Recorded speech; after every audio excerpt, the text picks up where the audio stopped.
My bonnie lies over the ocean. My bonnet lies over the sea. There's a lot of talk at the moment about these Hamburg tapes. And here's my input, Andrew Dixon. Shut up. The fucking Hamburg tapes. This is my review of the Hamburg tapes. And it is also someone else's review because I read this. I read it, right? It said, oh, no, hang on, sorry. I'm at the train station at the moment. I just thought I saw a fella I work with who owes me a fiver. No, anyway, yes. So it is the best party in the world next door. And that's as clear as you're going to get it. It is. And it is fucking awful. I mean, like I said, when they start, oh, the Beatles, we was fantastic. You should have seen us at Hamburg. This was about the last time they ever went to Hamburg, by the way. And this is the genius, the music, the rock legends that came out ready for the world, ready to take over the world. No, they weren't. They were fucking awful. No wonder they tried to block its release. And you lot are all, oh, they're going to re-release it because it's got to be re-released. It hasn't. It has not. George Harrison was horrified that it was out there. And like I said, he put a block onto it. Yoko'd a lot of them. It's just an embarrassment. So shut up about that. We're here to talk about Mr. Mayo and 10 years. 10 years. Why the fuck should we celebrate 10 years when Kenny Loggins has just done 40-year stretch? 40 years. 40 years he's done. So nobody should celebrate him. And that fucking, it was nauseating. I don't know if I saw it all the way through that celebration of Mr. Mayo's 10 years.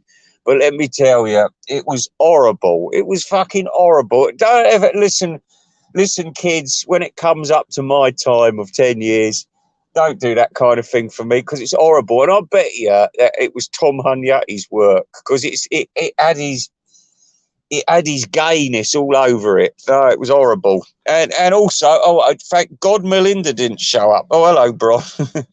Thank God Melinda didn't show up. I thought, oh, please, Melinda, please don't you go on. Oh, Doc Dockers, oh, for fuck's sake, what's he done? What's he done? Easily led, that bloke. Easily led. Hey, three-legged donkey. That's what you are, Doc Dockers. And then I thought, oh, at the rate we're going, I'm going to be seen fit to be tie-dyed here. I thought, no, this isn't Invasion of the Body Snatchers. Pull yourself together, Ray. Things aren't that bad. Remember, we have just won a great victory through God just recently with the removal of the tyranny of Rachel. And as I predicted, lots of headless chickens going around at the moment. Lots of headless chickens. Yeah, including the waxed. But you know what? You can't even have a decent argument with these people. I was hands tied. I asked that man a question. I just said, do your Frankenstein impersonation.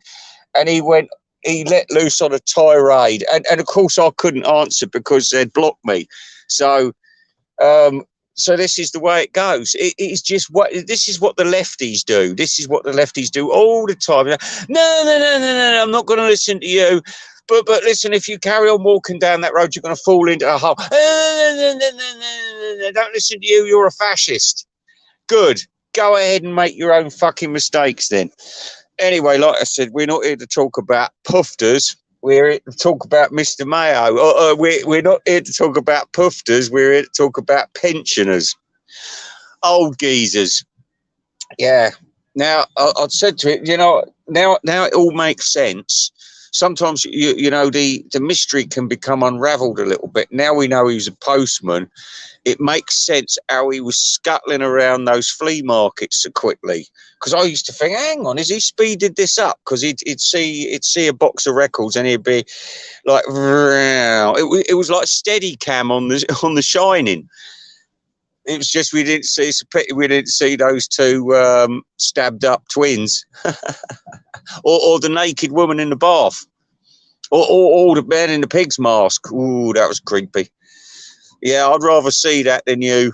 Mr. Mayo.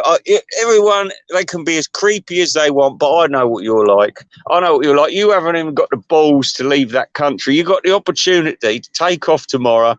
You got no pets. You got no kids. Just book up that. Well, you need a passport, and I'll bet you fucking $200 cash that you haven't got a passport. Oh, what do I need a passport for? You got everything in America. Yeah, maybe not. Maybe not. You don't want to go to Liverpool, though. It's a shithole. And don't believe a word Caitlin says. Caitlin ain't got a fucking clue. People would have seen Caitlin and hated her. It's just the way it is. But even if she'd been English or Belgian or Dutch, English people would have hated her. So her experience isn't your experience. You ask Matthew Street, they threw garlands at him in the street. They said, thanks for liberating our country. And they were ever so pleased. They love that man. And Vinyl Richie, they adore that man. They don't like Mazzy. They don't like too much Jewish in the mix. They don't. Not British people. We don't like too much Jewish. Anyway, so the juggernaut of the McCartney gig continues, and well, we're going to see what happens there. That'll be funny. It is entertaining me because I've been thinking recently. I found my soulmate on YouTube, and he's a man. He says very little. But he mumbles a lot. He says. Now I'm thinking he looks a bit like Xerxes on the 300 film. I don't know what he's up to. I don't know what he's talking about, but he stays online for it, and he gets loads of hot girls on there as well. So we all get up there, and I have a chat, and he says nothing. He just and I can't hear what he's saying. So I said, what? And it's, but it's all right because it works. It works. There's no ego at work there. No ego at work, and plenty of spare to go around for the thinking man, though. And I've just realised that John Heaton isn't the thinking man. I'm afraid to say that they'd never even heard of Wanderlust before. I mean, when I was before that fucking song come out, they say, oh, what's happened to Uncle Bill now? Uncle Bill ain't seen him for a couple of years. Oh, he's got the Wanderlust. That's what they used to say. I know it's Wunderlust, but we always say a Wanderlust in England. Wanderlust. Anyway, enough of this bullshit. We've got to talk about Mr. Mayo and what he should do now to save himself. Doing what other postmen had done before him and just dropping dead within a month. Because, like I said, I've noticed he's putting on weight already. He's going down that dreadful record shop, and I warned him about this. He's addicted to that place, and it'll do you no good, sunshine. It'll do you no good whatsoever. And do you know what? If I've got to say anything good about this bloke, all I will say is one thing, and that is when he did the Americans Capitol album box set, and I downloaded all this lot when it come out, so I didn't know that the older set, which wasn't as complete as the other set, was a really good copy, but the other one was like a shitty pressing. I didn't know that, but now I do. But then he said he wasn't sure. So I thought, well, for fuck's sake. But it did alert me to the fact that one copy was good, one copy was bad. So I could always check if needs be. But I didn't know up till then. I didn't know. But that's the only good thing. Apart from that, what have we got? Shocking opinions. Terrible. I mean, a war with Canada almost. Honestly, it's been terrible. Picking on people in England, that poor rock boy.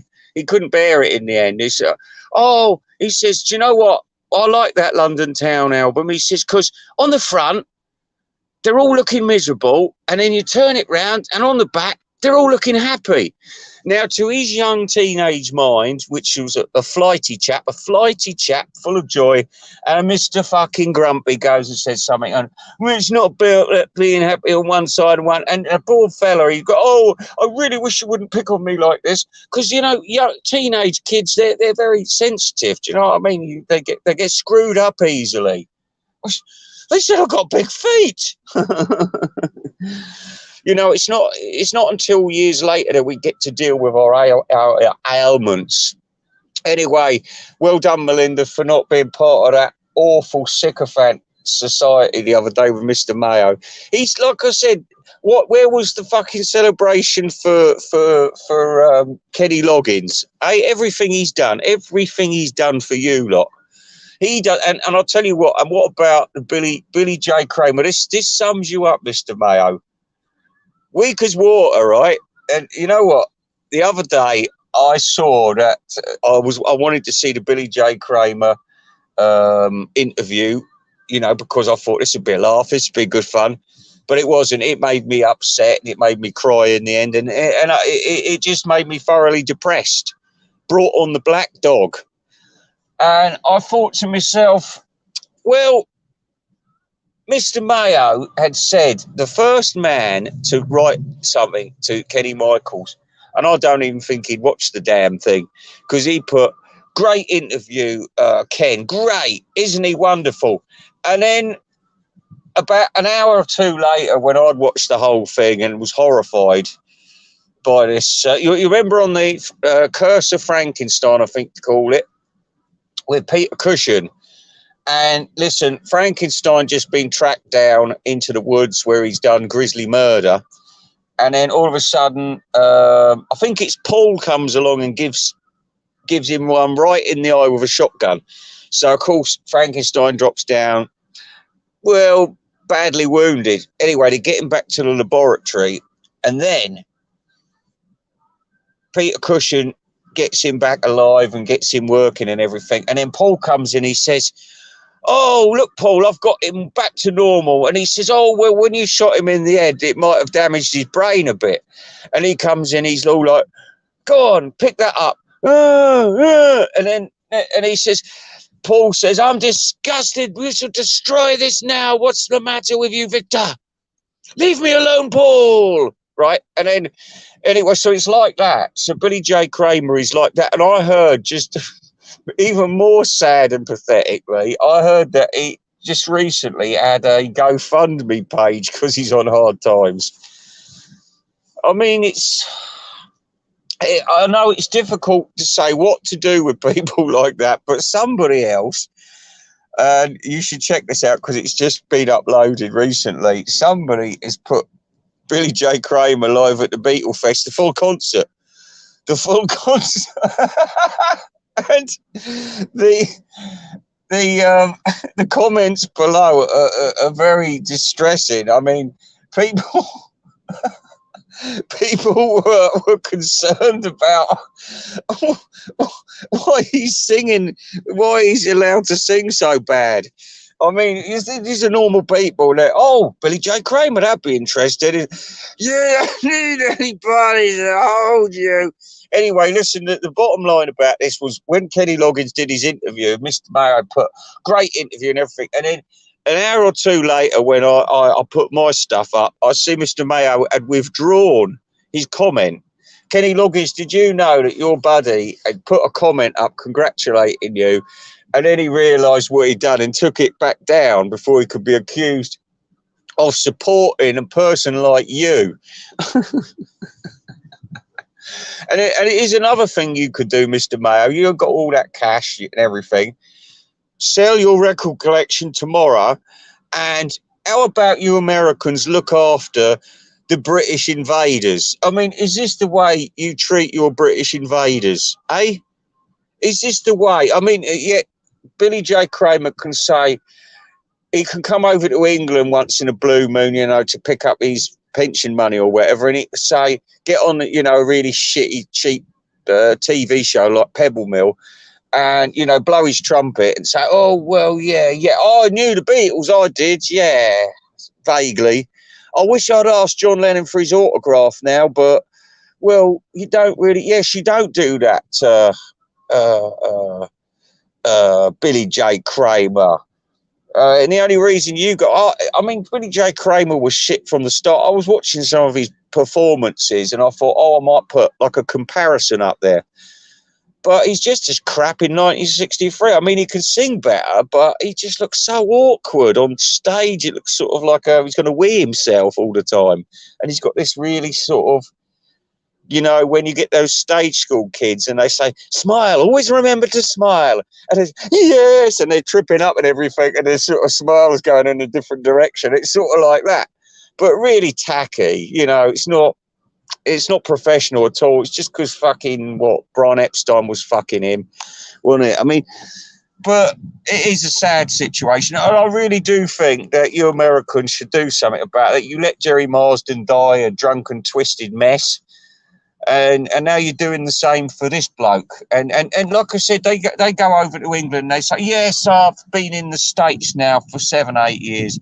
And then to the English audience, you know, it's subconscious. You think, oh, they've gone to America, they must be doing all right. But it's bullshit, because look at Dudley Moore and all these people. They go out, they go and live over there. Sometimes it's because of the weather. And it's just, you know, it's they're living in shithole. They're living in a shithole. You know, relying on fucking Kenny Loggins to give them a couple of pints. It's outrageous, I tell you, outrageous. Anyway, listen, I've just spotted a kitten, so that's all I've got to say, Mr. Mayo. I'll be back later on anyway. We can have like a debrief. How about that? A nice debrief. So in the meantime, have a nice day, and here's something for Mr. Mayo's 10th anniversary. Up your bum.